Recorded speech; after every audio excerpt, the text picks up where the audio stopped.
અમદાવાદ શહેરના Vejalpur police station વિસ્તારમાં હત્યાની ઘટના બની હોવાનું સામે આવ્યું છે, જેમાં શહેરના જુવાપુરામાં ગત મોડી રાત્રે હત્યાની ઘટના બનવા પામી હતી. તો ગત મોડી રાત્રે શુફિયાન નામના યુવાનની હત્યા કરવામાં આવી હતી.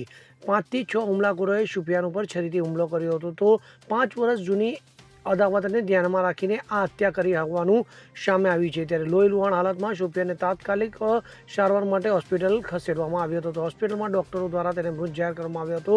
તો શહેર વેજલપુર પોલીસે તાત્કાલિક ઘટના સ્થળે દોડી જઈ કાયદેસરની કાર્યવાહી હાથ ધરી હતી. રુસ્તમ શેખ સાથે CN24 ન્યૂઝ, અમદાવાદ. હવે જુઓ દેશ દુનિયાની તમામ ખબરો તમારી આંગળીના ટેરવે.